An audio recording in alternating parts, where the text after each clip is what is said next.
Since it costs a lot to win, even more to lose, you and me might have spent some time wondering what to choose. Goes to show you don't ever know. Watch each card you play and play it slow. Wait until that deal comes round. Don't you let that deal go down. No, no. I've been gambling here about 10 good solid years. If I told you about it all that down, it was worth of your ears. Goes to show you don't ever know. Watch each card you play it slow. Wait until that deal goes down.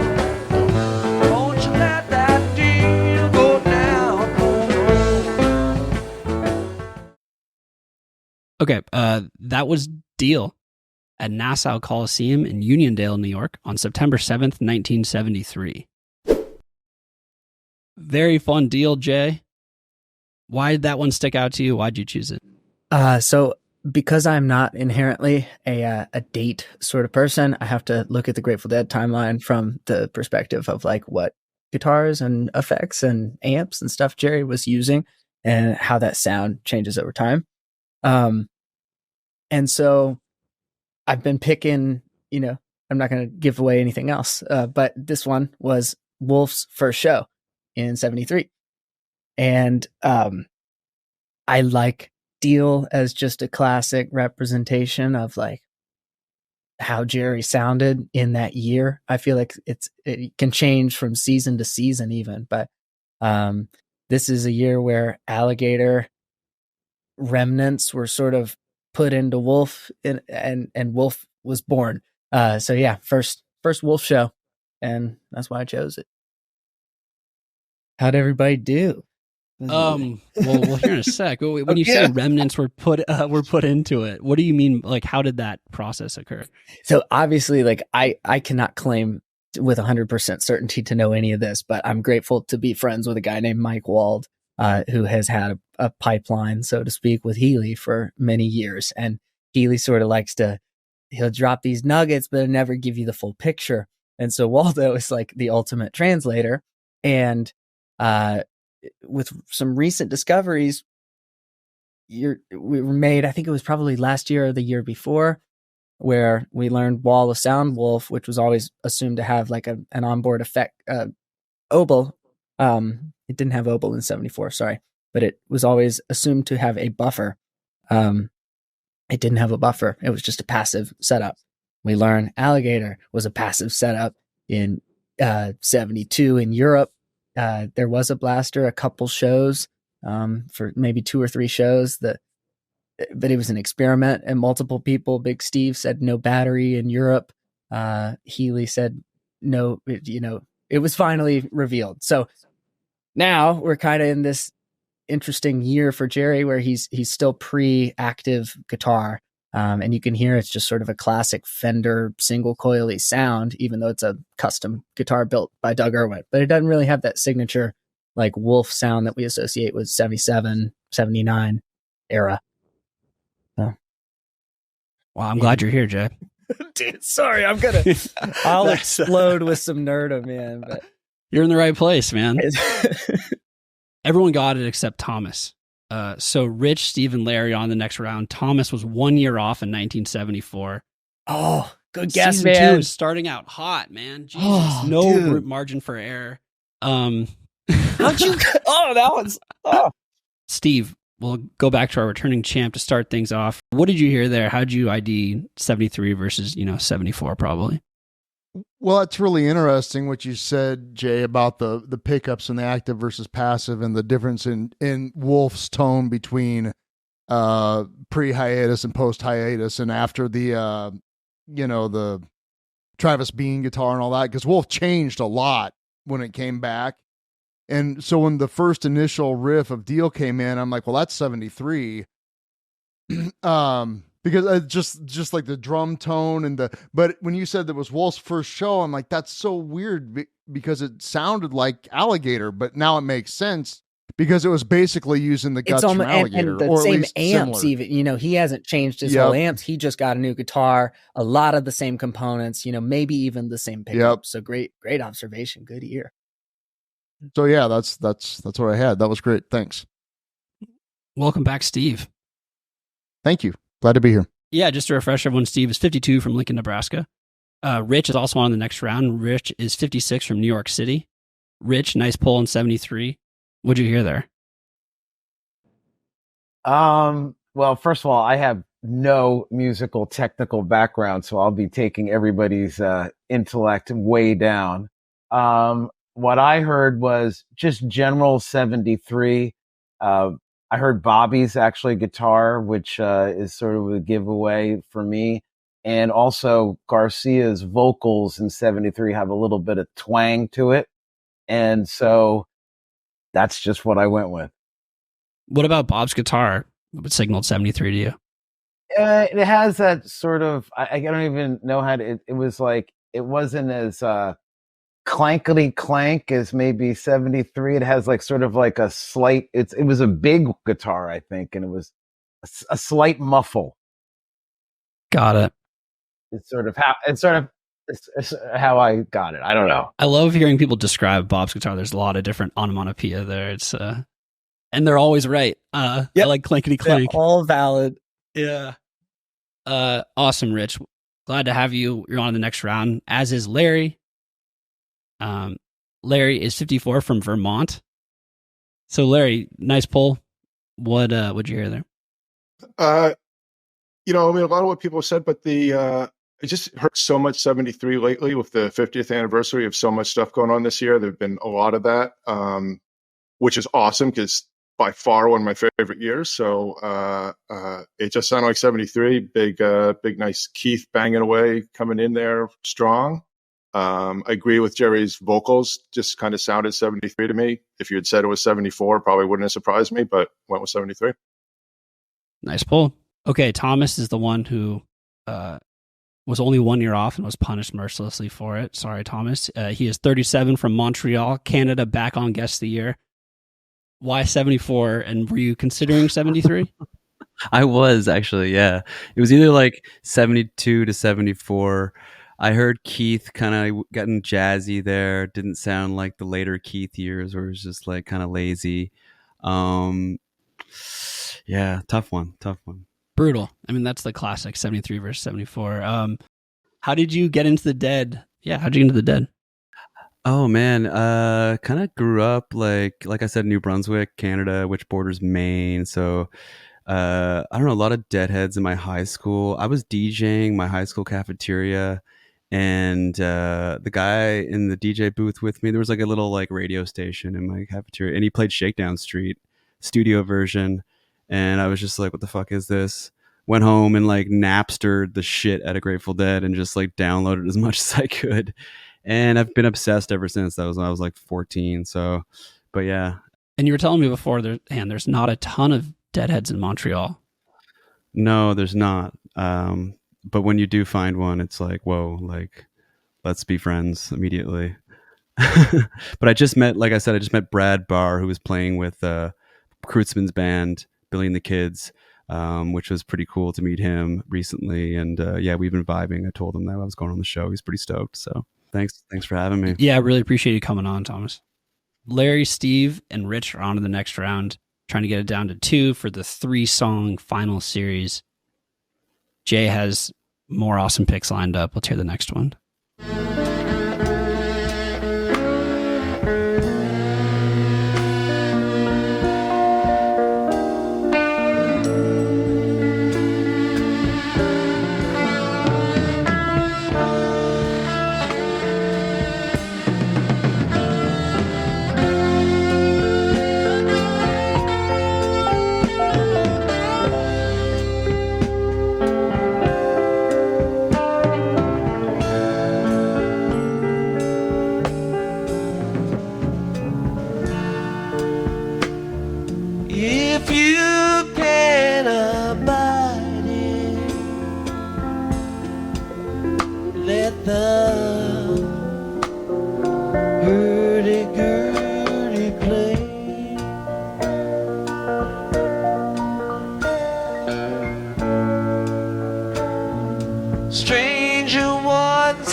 So it was China Doll at the Omni in Atlanta on June 20th, 1974.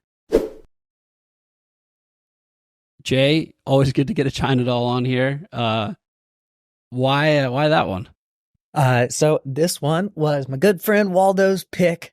He was the first person I hit up when you asked me to be on the show.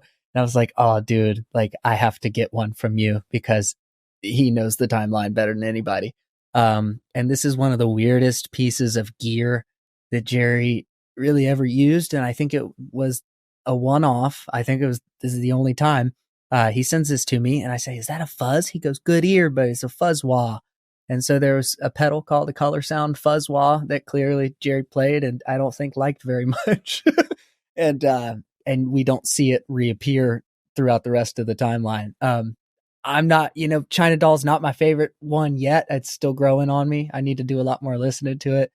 But that was a very specific, fun sort of see if anybody would be a little thrown off by the weird effect use pick. So I don't know how he came into this pedal, but it was used.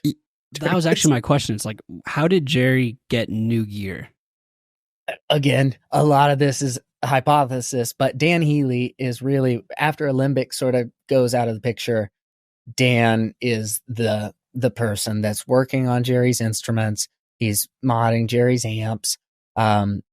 He was basically, it sounds like he was able to translate anything that Jerry was expressing from like, I want this out of my rig. You can see he changes one thing 1 year, likes it. He'll keep that. He'll change the next element.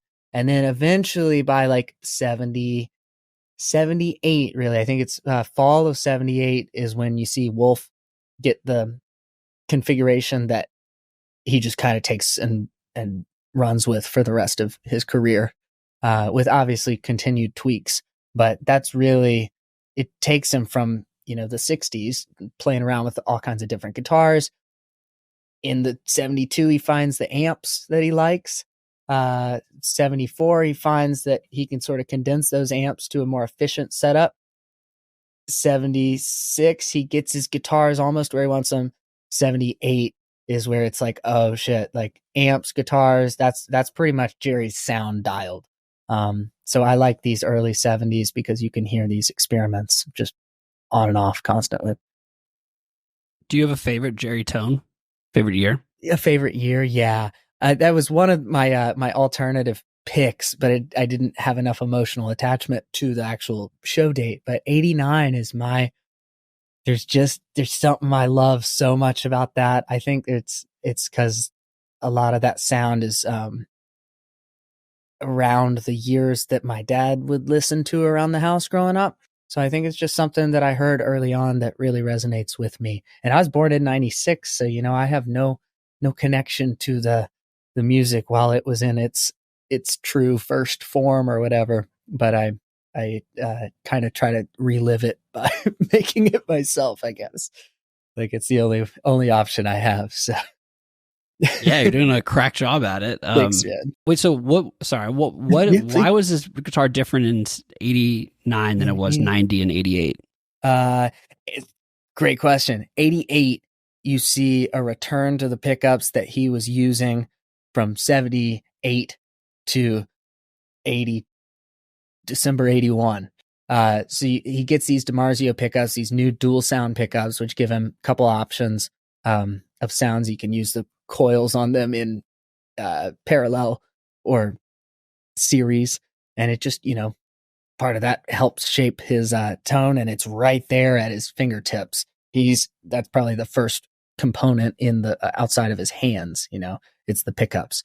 So 78, that's a big thing that comes along. 82, they get changed to a different model. 88, he returns to those pickups that he used when he kind of found his sound. And so there's something warm and familiar about that. They're a little hotter. They're a little, they make the amp sort of growl a little more. Yeah, that's, I don't know. I could nerd out for hours about the little changes, but it's interesting. I think a lot of us perceive them, but can't identify what the root cause is. So yeah, that's the whole journey. Like it's hard to especially if you're not good with dates like me, like it's taken me years of hearing the same shit over and over again to finally be like, yeah, oh, okay, I know where the swaps happened. But Very cool. Yeah. Well, Steve and Rich got it exactly 74. Larry guessed 77. So you did trick him with your fuzz. Rich, you're on a little heater here. Nice pull. You're on to the finals. How did you get 74 there?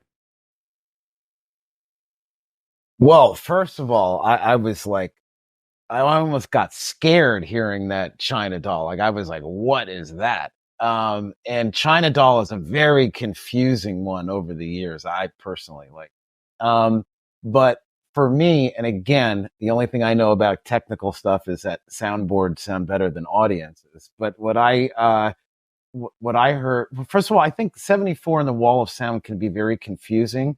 Sometimes it's crystal clear, like with the bass or whatever, and other times it's not as discernible. In this one, I thought Phil's bass was very low, but you know, Garcia sounded like that he was under a spotlight, very quiet.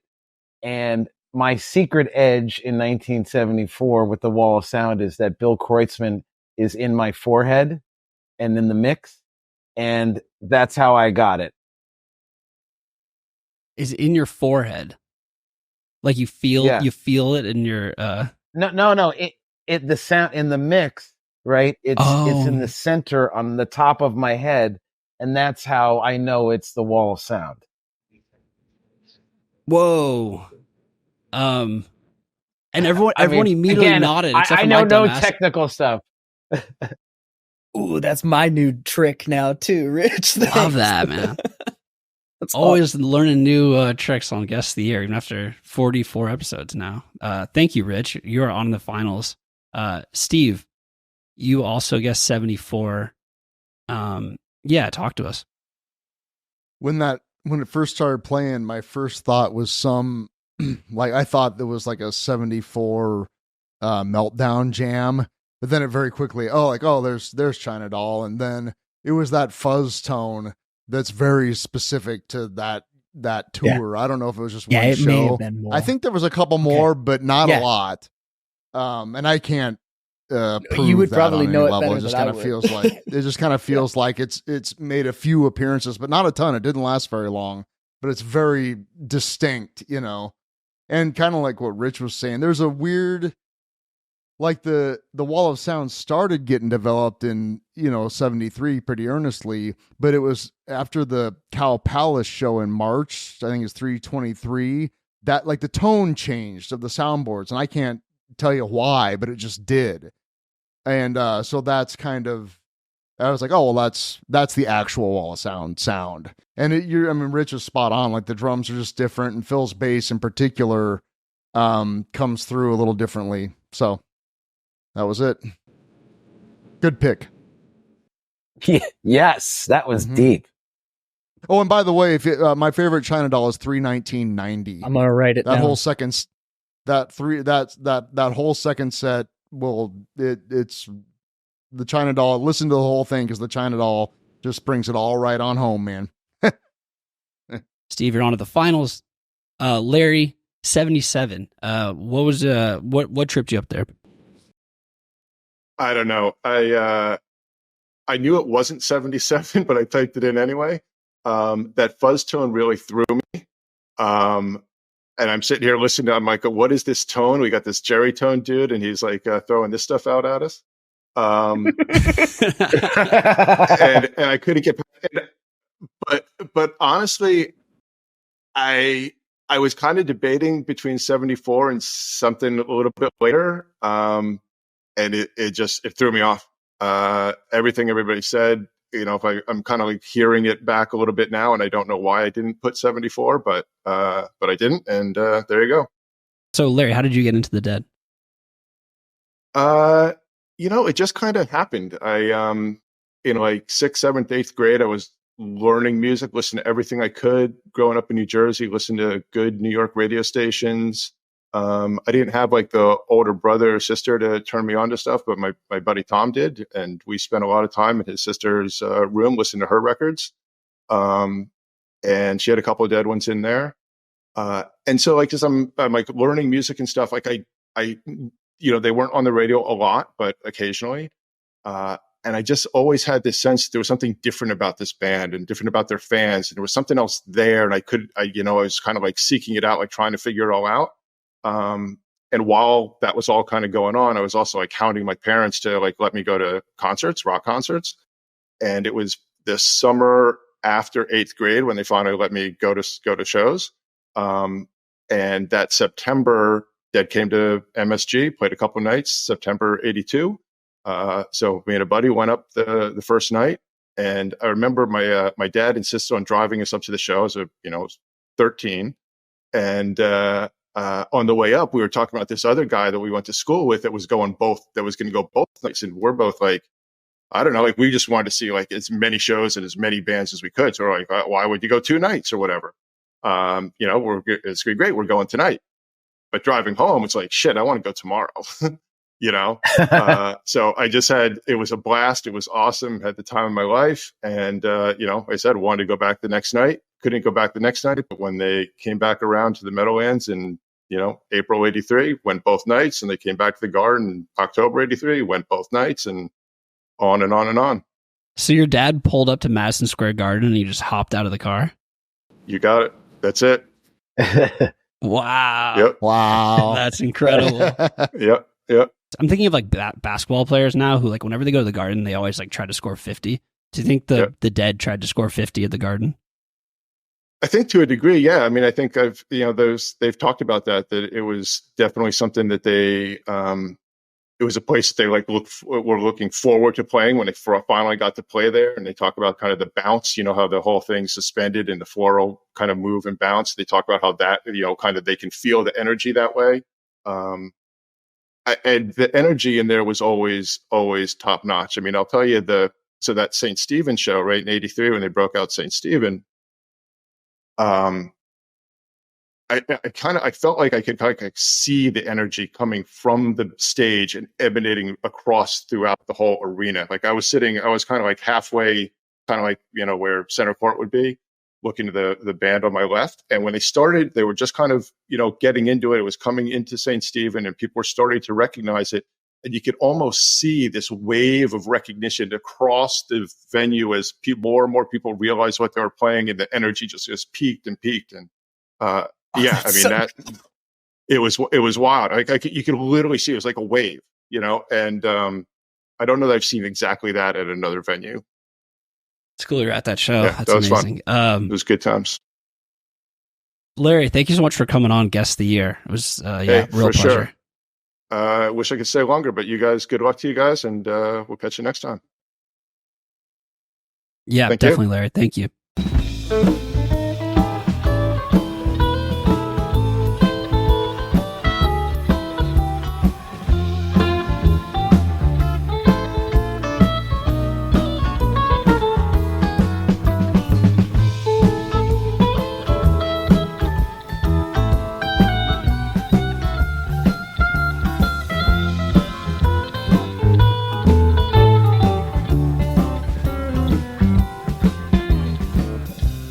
All you got to live for is what you left behind. Get yourself a powder charge and seal that silver mine. Lost my boots and chance of fame, pile of smoking leather. Underneath on my feet, pray for better weather.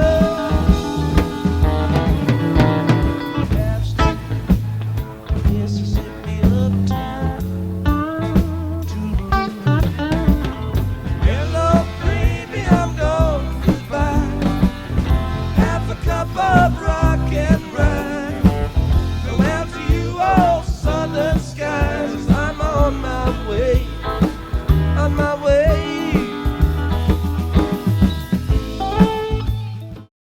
So that was Mississippi Half Step at Oakland Auditorium Arena on August 5th, 1979. Jay, why that one? That was Jerry's first solo on stage, at least, with his new guitar, Tiger. It's his first guitar that was made like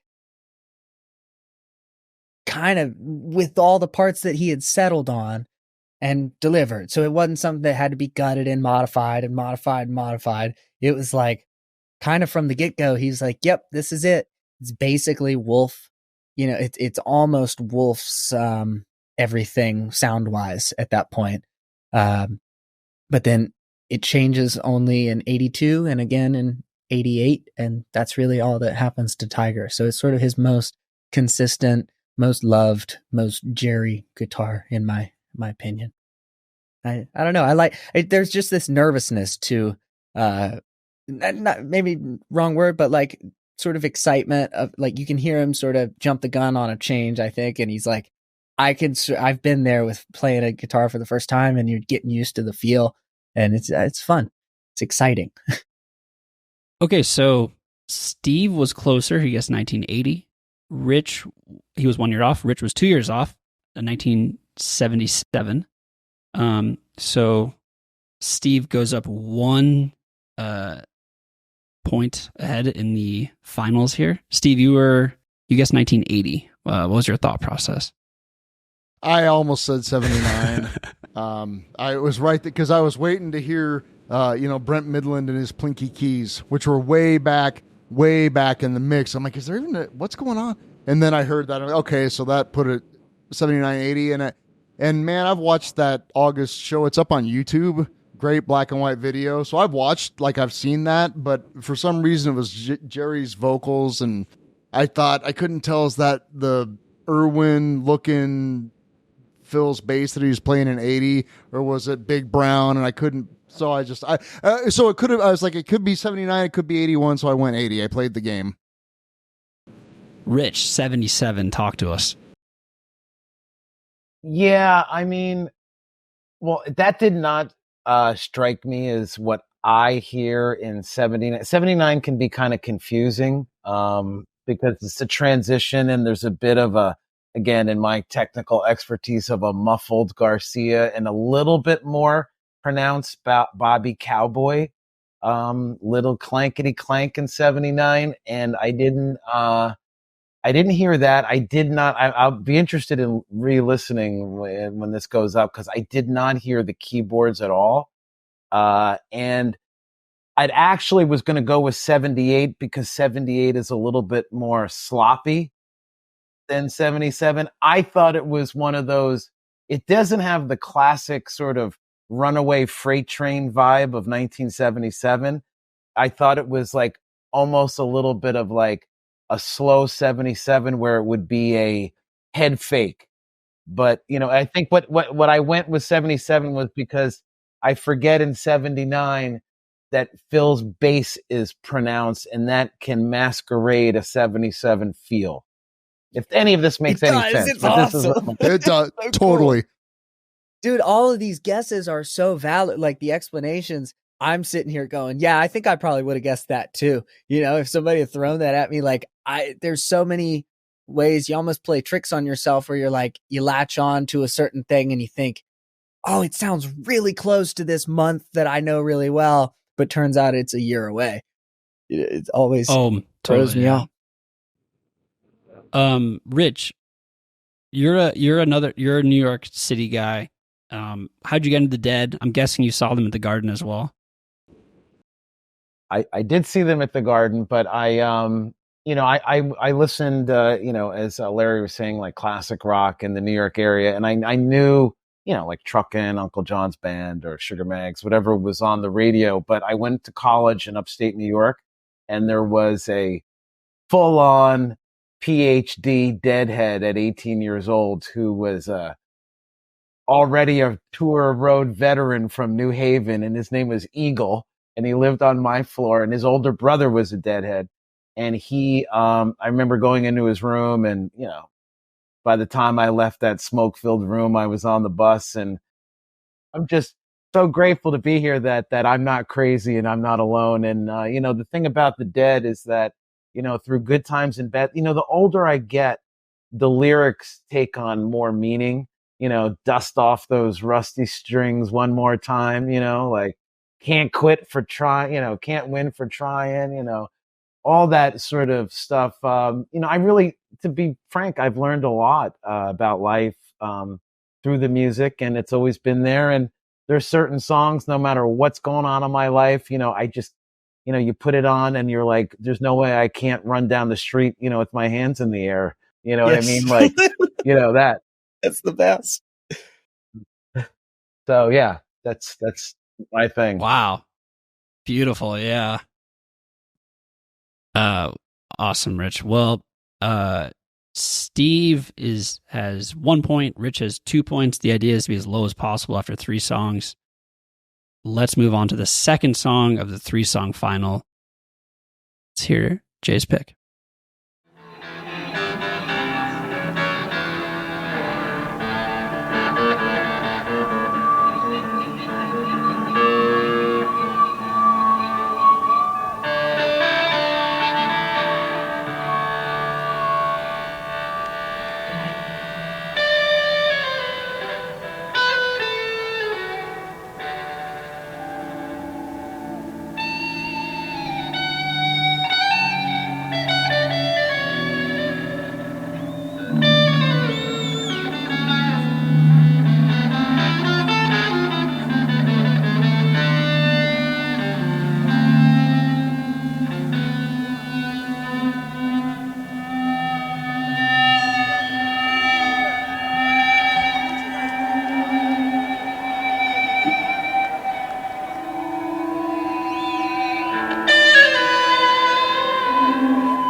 Okay, the guesses are in. Space. At Morgantown Civic Center in Morgantown, West Virginia on April 10th, 1983.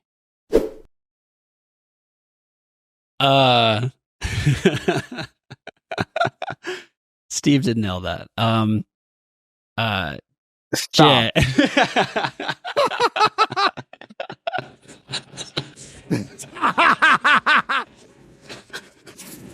Rich, you remember how you said you were glad to see that you weren't crazy? Yeah.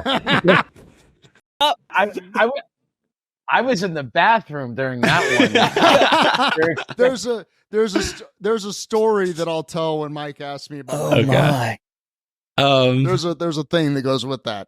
That is deep. That is deep, bro. What's fucked up is that I saw his answer and I wasn't even surprised at all. I was like, yep, it's not on the night. Didn't even Jesus. flinch at that one. No. Been hanging out too long, Steve. Okay. Jay has a good story actually too for that one. Tell us about that space. So that was, the month that my dad was a senior in college, and he was about to take his final exams, and he was looking at a D in one of his classes, and he had to go to office hours. And the professor said, "Now, Eric, if you take this final, you got a chance of raising your grade up to something." He said, "But it's an optional final." And my dad goes, "So you're saying if I take the final and I do poorly, I'll fail the class?" He goes, "Yep." And he said, "So I'll just probably not take the final and I think I'm okay with that D." And then continued to follow the Grateful Dead to every show on their summer tour. So that was, my dad he loved the music. He wasn't quite into, his squad was into the traditional Grateful Dead. I asked him earlier this year, I said, "Were you ever on the lot?" He goes, "Jay, I don't remember ever really being on the lot." He said, "I just liked having a mission, getting to go and record the shows." And he said, "I remember loving every moment of the music."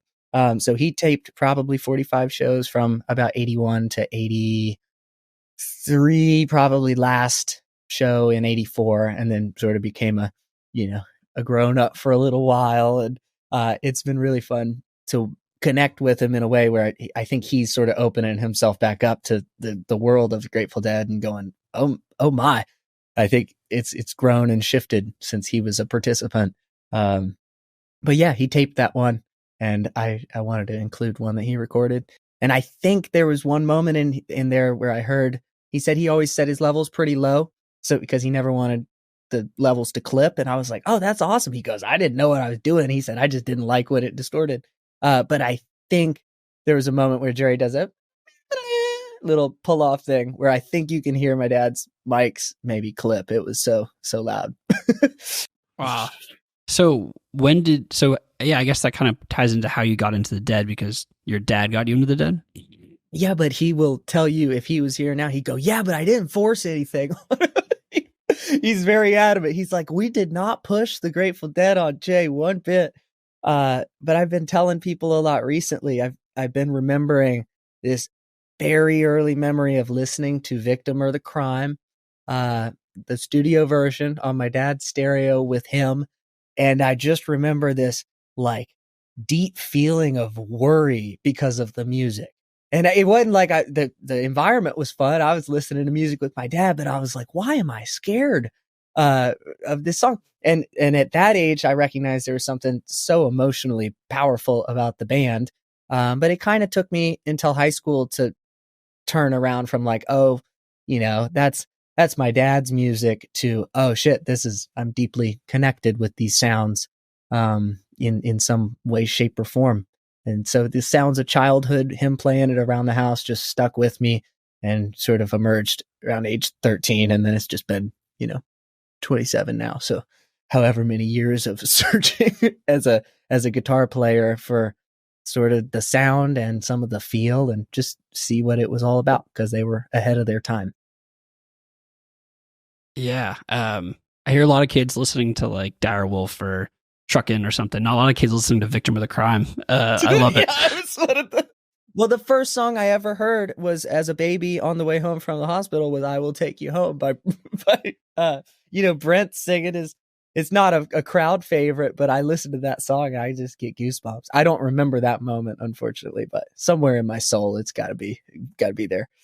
Brilliant. And so when did you go from the Deadhead you were as a young guy to like having your own store that you can reproduce Jerry's tone with? I mean, that's a big difference. You get to a point where you spent so much money that you're like, okay, I think like if I'm going to do any more of this, I have to justify it by it being, something that is a business of mine. Cause it's just, as a guitar player, I'm very torn by, I love chasing music and I love chasing gear and sounds and electronics, but I'm not good enough to be a virtuoso at either. So I live in this really fun middle ground of like, oh, I can kind of talk to musicians and get what they're all about. And I can talk to tech guys and get like a glimpse of kind of what they're about. And if I fuse them together, then maybe like I'll accomplish something. So I think the Deadhead thing has always driven the technical exploration, amps and circuits. And it's, they're really just so interwoven. But it's really the last 5 years that I've looked into circuits and building guitars. And then you get one guy who says, hey, can you do these guitars for me? Set them up. Sure. And then soon enough, you have a long queue of people waiting to get their instruments modded. So that's where we're at right now. And the mods are generally the same. They want it to sound like Jerry's tone. It's the fun thing. And as Waldo's gotten closer and it just more information over these years, we've really been able to go from here's kind of a 70s sound, here's an 80s sound, here's like the 90s a little bit. That was where we were at. And now it's really as specific as pick a year. And we pretty much tell you the gear that you need to use to sound like that guitar in that year. Now, sounding like Jerry, that's another thing.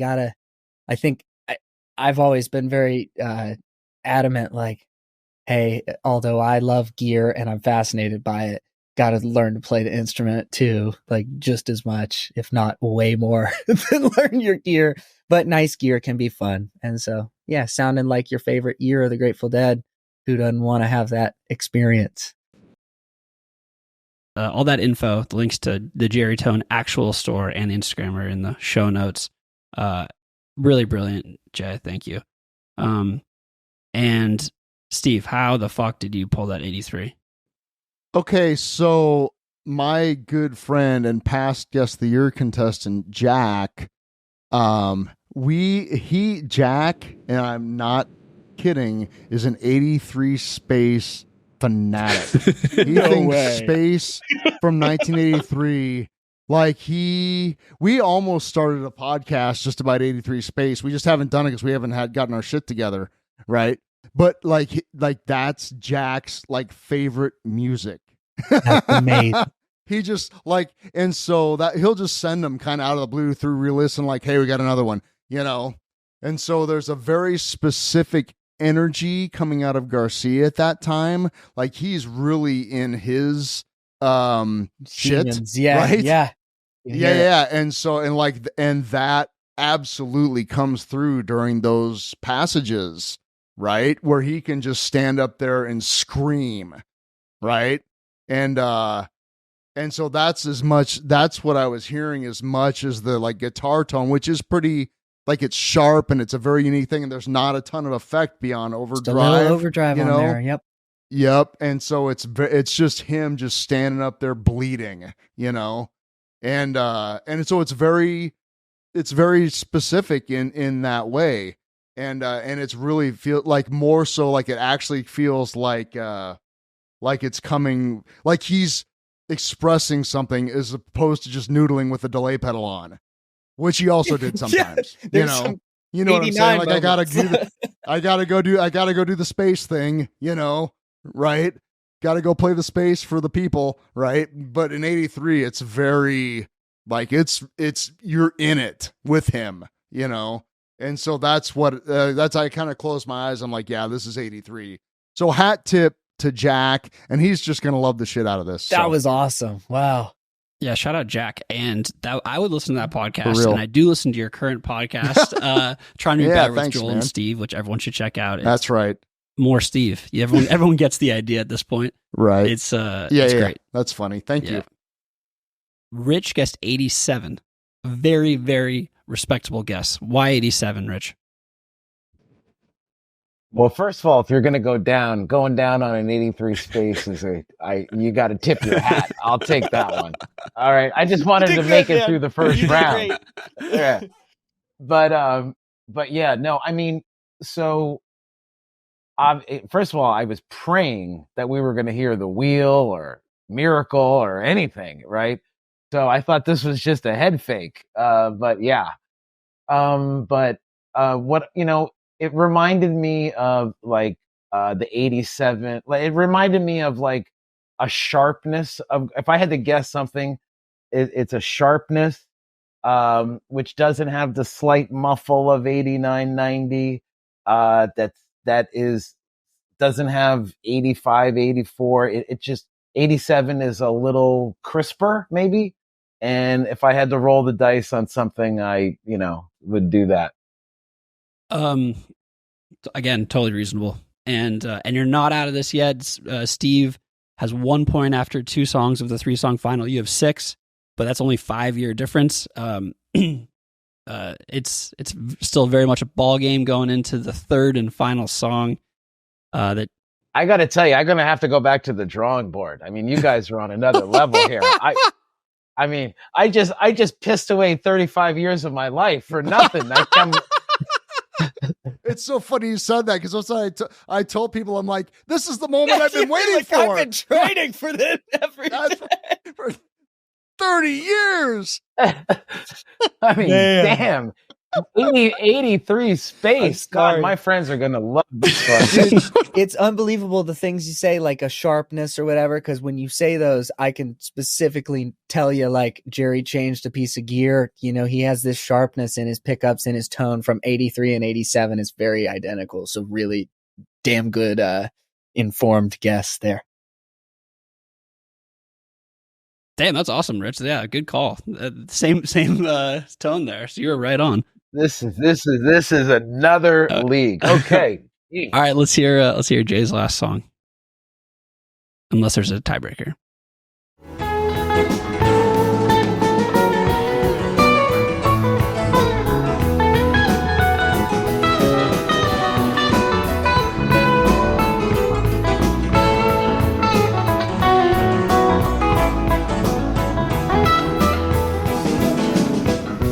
told Alfie I was a road sign. I was born to be a bachelor.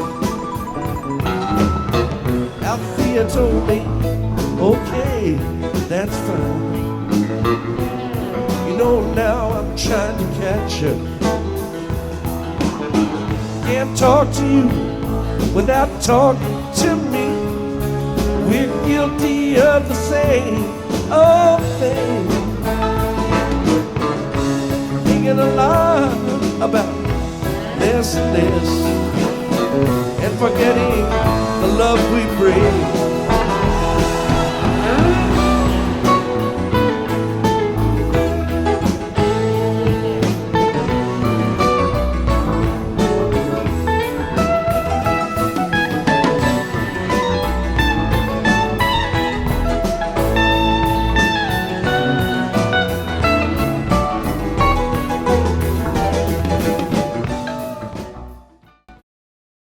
All right.